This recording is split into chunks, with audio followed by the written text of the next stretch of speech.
আমি এটা আটক ধুনীয়া মানুহক আকৰ্ষণ কৰাৰ কাৰণে এটা 25 ফুট আকাৰৰ এটা শিৱলিংগ আমি স্থাপন কৰিছিলোঁ, কিন্তু তাৰ 2 ফুটমান কম হ'ল, কিন্তু ওপৰত এটা টাৱাৰ লাইন আছে। সেই আমি সমূহ ভক্তবান ৰাইজৰে উপস্থিতি আমি ইয়াতে কামনা কৰিছোঁ। লগতে যেন এই আমাৰ মন্দিৰটো 1987 চনতে আৰম্ভ হৈছিল। যিকেইজন ব্যক্তি ইয়াত আৰম্ভ কৰিছিল তাৰে ভিতৰত যিকেইজনৰ নাম ক'লে আগৰজন বক্তাই, সেইমতেই চলিত হৈ আছে। এতিয়া আমাৰ নতুন উদ্যোক্তাসকল আগবাঢ়ি আহিছে।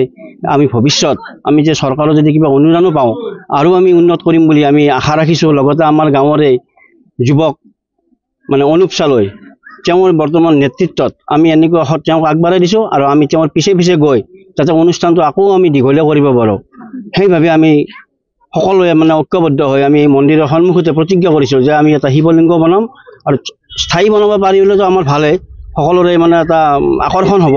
সেইভাৱে আমি এইবাৰ এনেকুৱা এটা ৰাইজক দেখুৱাৰ কাৰণে যাতে ৰাইজ আগ্ৰহী হয়, সেইভাৱে আমি এইটো বনাইছোঁ। লগতে আমি ভৱিষ্যতৰ কাৰণে আমি যদি পাৰোঁ, যদি আমি কিবা আকৌ যদি আমি চৰকাৰৰ কিবা অনুদান পাওঁ, তেতিয়াহ'লে আকৌ আমি স্থায়ী হিচাপে বনাম বুলি আমি আশা ৰাখিছোঁ।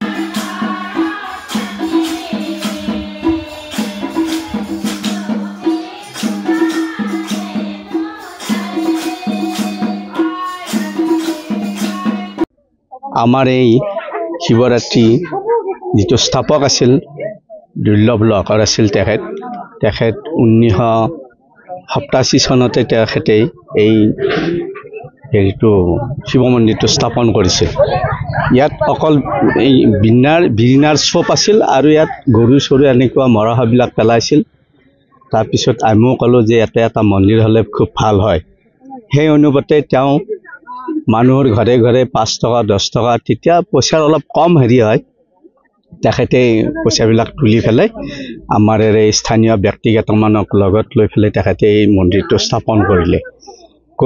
কৰি আমাৰ যিখিনি উদ্যোক্তা আছে, তেখেতসকলৰ ল'ৰা ছোৱালী ইয়াত তেখেতসকলে তো মৰহি গ'ল, কিন্তু তাৰপিছত তেখেতসকলে ধুনীয়া কৰি সজাই পৰাই মানে চৰকাৰৰ অনুদান কিছুমান পাই এই জেগাখিনি সুন্দৰ এটা পৰিৱেশত আনিছে। আৰু আজি 4 বছৰমানৰ পৰা এই অনুষ্ঠানটো খুব মানে ভাল হেৰিত যাই আছে।